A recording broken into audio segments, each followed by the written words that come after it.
Students, English with SS চ্যানেলে সকলকে welcome. তোমাদের রিকোয়েস্টে ইডিয়মস এর উপর আরো একটি ক্লাস নিয়ে আসলাম।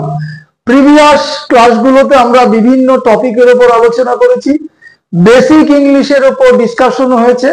তথাপি আমি বলবো ইডিয়মস একটি আপকামিং এক্সাম গুলোতে স্কোরিং পার্ট বলে তুমি ধরতে পারো। বিগিনার্সদের পক্ষে এটা একটু কঠিন হলেও তারা যদি অপশন বুঝে বুঝে প্র্যাকটিস করে তাহলে এই বিষয়টা তাদের যে কঠিন যে লাগছে এটা কিন্তু তারা ওভারকাম করতে পারবে খুব সহজেই। তো এক লাইন বলে দিই, ইডিয়মস এর বাংলা মানে বাগধারা, যেখানে আমাদের ইনার মিনিংটা বের করে আনতে হয়, অর্থাৎ অন্তর্নিহিত অর্থটা কি বলতে চেয়েছে এখানে। তো অপশন টেস্ট করে অনেক ক্ষেত্রে আমরা করতে পারি। আবার ওরলি বিগিনার্সদের একটু প্রবলেম হতে পারে, তারা একটু সময় দেবে, এটাতে কিন্তু পুরো নম্বরটা নিয়ে আসতে পারবে। তো 10টা ইডিয়মস নিয়ে আজকের ক্লাসটা আমি সেট করেছি, পুরোটাই বাংলায় বোঝাবো। তো দেখো, number 1, to make up one's mind. এটা WBCS এবং CGL এ দেওয়া, অর্থাৎ কারো মনকে স্থির করা যে কি আমি করব সামনে। তো তুমি এখানে মনস্থির করা ধরতে পারো ইনার মিনিংটা। তাহলে এর সঠিক অপশনটা হবে টু মেক আ ডিসিশন, একটা সিদ্ধান্ত গ্রহণ করা। লাইটের কারণে আর ডিসিশনটা আমি এখানে লিখেছি, আর বাদবাকি 3টে অপশন কেন লিখিনি, যদি আমি অপশন লিখতে যাই 10টা ইডিয়মস দেওয়া সম্ভব হবে না, ঠিক আছে। তো কাছাকাছি যেটা মিনিং হয় সেটা আমি লেখার চেষ্টা করেছি এখানে। নাম্বার 2, বিয়ার দ্য পাম। বিয়ার মানে বহন করা, পাম মানে হাতের তালু। তো যখন কোন নির্বাচনী বা কোন প্রতিযোগিতায় জয়লাভ করে এরকম দেখায়, ভি দেখায়, যদিও ভি মানে ভি ফর ভিক্টরি, তাহলে হাতের তালু বা পাম। তো সেখানে সেন্স বোঝাচ্ছে যে জয়লাভ করা। তো আনসার আসবে to win.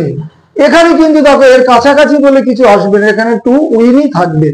Number 3, an axe to grind। axe কথার অর্থ হচ্ছে কুড়ুল বা কুঠার, আর গ্রাইন্ড মানে কি চূর্ণ বিচূর্ণ করা, এটা ওপরের মানে।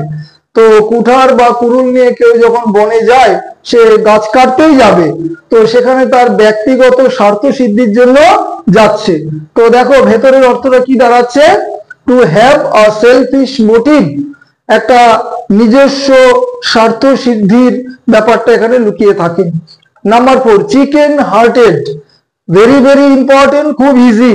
চিকেন মানেই বুঝতে পারছো, আর হার্টেড মানে কি, হার্ট থেকে হার্টেড এসেছে, দুর্বল চিত্তের মানুষ বা ব্যক্তি যাই বলি।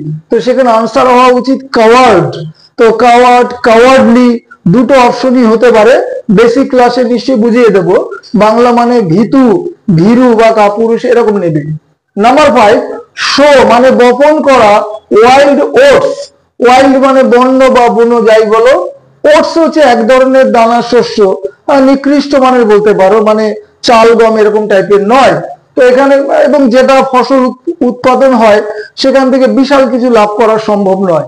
তো ভেতরের অর্থ দাঁড়াচ্ছে টু ওয়েস্ট টাইম, সময় অপচয় করা, বাই ডুইং ফুলিশ থিংস, মানে বোকা বোকা জিনিসগুলো বা বোকা বোকা কোনো কাজকর্ম করে সময় অপচয় করা, খুব একটা লাভ হয় না। নেক্সট, পিলার টু পোস্ট মানে বোঝায় পিলার এদিকে, পোস্ট ওদিকে। অর্থাৎ আমরা বলি না যে তোর আনসারটা উত্তর মেরু থেকে দক্ষিণ মেরু, মানে কিছুই হলো না আনসারটা, তাহলে মানে ভীষণ আলাদা, অর্থাৎ একটা জায়গা থেকে আরেকটা জায়গা চলে যাওয়া। এই জন্য আনসার নিয়েছে one place to another. Number 7, to face the music. Previous ক্লাসেও দিয়েছে, এটা খুব important. To face the music বলতে বোঝায় কোনো কিছু অপমান, সমালোচনা হজম করা। তুমি খারাপ কিছু করেছো, সমালোচনা বা অপমান হজম করা, বা পরিস্থিতিটাকে তোমাকেই সামলাতে হবে। তো কি আনসার নিয়েছে দেখো, টু বিয়ার দ্য কনসিকুয়েন্সেস, ঠিক আছে। তো এখানে কিন্তু সমালোচনা মানে ক্রিটিসিজমও থাকতে পারে, হজম করা এরকম আসতে পারে, to have the criticism. Next 8, throw up the sponge. Sponge জানো নিশ্চয়ই, নরম জাতীয় কোনো পদার্থ স্পঞ্জ। তো সেখানে তুমি স্পঞ্জটা ছুঁড়ে ফেলে দিলে, এটার লজিকটা কি, এটা লজিক যে তোমার দ্বারায় কোনো কাজ হলো না, অর্থাৎ ওই মুহূর্তে তুমি কাজটাতে ব্যর্থ হলে, তখন তুমি কি বলো যে আমার দ্বারায় হবে না। তাহলে ইনার মিনিং হচ্ছে টু সারেন্ডার, যে ভাই আমার দ্বারা হচ্ছে না, আত্মসমর্পণ করছে। এই জন্য থ্রো আপ দা স্পঞ্জ, স্পঞ্জটাকে তুমি ছুড়ে দিলে। Number 9, spick spick and span, উচ্চারণটা স্পিক নয়, স্পেক। তাহলে স্পেক অ্যান্ড স্প্যান, এই স্পেক কথাটার অর্থ হচ্ছে পরিষ্কার পরিচ্ছন্ন, আর স্প্যান মানেটা হচ্ছে বিস্তার। অর্থাৎ বছরের পর বছর ধরে তুমি পরিষ্কার পরিচ্ছন্ন, নিট ক্লিন, অর্ডারলি, শৃঙ্খলাবদ্ধ এরকম রয়েছে। ইনার মিনিং হচ্ছে নিট অ্যান্ড ক্লিন, পরিষ্কার পরিচ্ছন্ন। Number 10, out of the woods, wood নয়, উড হলে কাঠ হবে, আর উডস হলে বনভূমি হবে। ছোটবেলায় পড়েছি বনে থাকে বাঘ। তো যাই হোক, সাজানোর জন্য বলুক বা আনন্দ দেওয়ার জন্যই বলুক, সত্যিই তো বনে বাঘ থাকে, তাহলে ভীতি বা ভয়ের ব্যাপারটা জড়িত। কিন্তু এখানে কি বলেছে, আউট অফ দ্য উডস, বনভূমিতে নেই, আমি বনভূমির বাইরে আছি, তাহলে আমার আর কোনো বিপদ নেই। আউট অফ ডেঞ্জারও বলতে পারো, নো লঙ্গার ইন ট্রাবল, আমার আর কোনো সমস্যা নেই, সমস্যার বাইরে আমি চলে এসেছি। ঠিক আছে, তো এই 10টা ইডিয়মস তোমাদের জন্য সাজিয়ে দিলাম, বাংলা করে বোঝালাম অবশ্যই। ক্লাস শেষ করলাম।